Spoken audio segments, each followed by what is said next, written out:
तो आज हम देख रहे हैं अमेरिकी पूर्व राष्ट्रपति डोनाल्ड ट्रंप का एक हालिया बयान। हाँ ये दोहा में दिया गया था। हाँ। और इसमें जो सबसे ध्यान खींचने वाली बात है वो ये कि उन्होंने कहा कि मतलब कथित तौर पर एप्पल के सीईओ टिम कुक से कहा है कि भारत में आईफोन न बनाएं। हाँ बिल्कुल, कि भारत में मैन्युफैक्चरिंग न करें।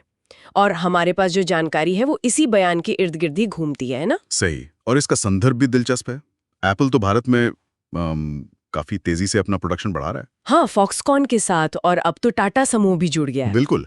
तो ऐसे में ट्रंप का ये कहना, उन्होंने अपनी बातचीत का जिक्र भी किया, कहा कि मैंने कल टिम कुक से बात की। मैंने कहा टिम, मैं सुन रहा हूँ कि आप भारत में कारखाने बना रहे हैं। मैं नहीं चाहता कि आप भारत में बनाओ। मतलब कितना सीधा बयान है। हाँ एकदम। और ये सीधे सीधे एप्पल की जो ग्लोबल रणनीति चल रही है और भारत की जो मेक इन इंडिया वाली महत्वाकांक्षा है उससे टकराता है। बिल्कुल। और इसके पीछे कारण क्या लगता है? वही उनकी जानी पहचानी अमेरिका फर्स्ट नीति। हाँ, जाहिर है कि अमेरिकी नौकरियां, अमेरिकी उद्योग, वो सबसे पहले। उन्होंने जोर भी दिया कि एप्पल को अमेरिका में निवेश करना चाहिए।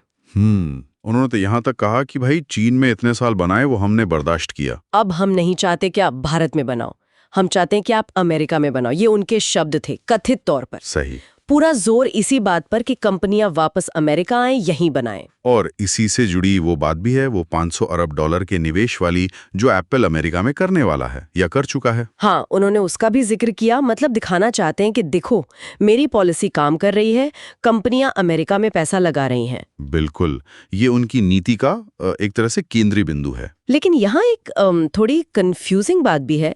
एक तरफ तो वो एप्पल को भारत में बनाने से रोक रहे हैं, कहते आए हैं। पर फिर उन्होंने ये भी जोड़ा कि भारत ने अमेरिकी सामानों पर जीरो टैरिफ का सौदा पेश किया है। ये क्या मामला है? हाँ, ये जीरो टैरिफ वाली बात थोड़ी मतलब अस्पष्ट है। स्रोत में इसकी ज्यादा डिटेल नहीं है कि ये कब हुआ, कैसे हुआ या कितना पक्का है। शायद कोई खास सेक्टर हो या सिर्फ बातचीत का जिक्र कर रहे हो सकता है। हो सकता है ये उनकी तरफ से भारत पर दबाव बनाने का एक तरीका हो, या फिर अपनी बातचीत की कोई कथित सफलता दिखाने का। लेकिन ये दिखाता है कि टैरिफ का मुद्दा दोनों देशों के बीच कितना अहम है। तो मतलब तस्वीर ये बन रही है कि एक तरफ ट्रंप का नजरिया है अमेरिका फर्स्ट, यहीं बनाओ। हाँ। और दूसरी तरफ एप्पल जैसी कंपनियां हैं जो लागत देखती हैं, बाजार देखती हैं, सप्लाई चेन में विविधता लाना चाहती हैं और इसलिए भारत आ रही हैं। बिल्कुल। और भारत में तो उनका प्लान भी है शायद कि 2025 तक कुल बने आईफोन का करीब 15% अमेरिका एक्सपोर्ट करेंगे। अच्छा, ये तो बड़ी बात है। हाँ, तो ये क्लासिक केस है। एक तरफ ग्लोबल कंपनी की जरूरतें, दूसरी तरफ किसी देश की राष्ट्रीय आर्थिक प्राथमिकताएं, चाहे वो अमेरिका फर्स्ट हो या फिर भारत की मेक इन इंडिया पहल। सही कहा।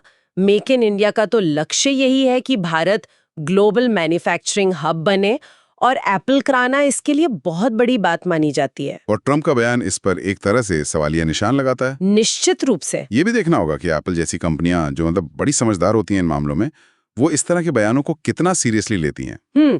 ये अच्छा सवाल है। क्या ये सिर्फ पॉलिटिकल बयानबाजी है या इसका असर उनकी अरबों डॉलर की सप्लाई चेन प्लानिंग पर पड़ेगा? क्योंकि ये कंपनियां तो बहुत लंबी सोच रखती हैं। किसी एक नेता के बयान से शायद ही अपनी पूरी स्ट्रैटेजी बदल दें। हाँ, आमतौर पर तो नहीं, लेकिन राजनीतिक दबाव या टैरिफ का डर या नीतियों में बदलाव का खतरा इसे पूरी तरह नजरअंदाज भी नहीं कर सकती। तो उन्हें एक संतुलन साधना होगा। अमेरिका भी जरूरी है, भारत भी बड़ा बाजार है। बिल्कुल। दोनों सरकारों को खुश रखना या कम से कम नाराज ना करना, ये एक मुश्किल काम है। तो अगर हम संक्षेप में देखें तो ये पूरा मामला क्या दिखाता है? ये दिखाता है तनाव, ट्रंप की अमेरिका फर्स्ट सोच, ग्लोबल कंपनियों की अपनी मजबूरियां और रणनीतियां, और भारत जैसी उभरती अर्थव्यवस्था की मेक इन इंडिया जैसी महत्वाकांक्षाएं।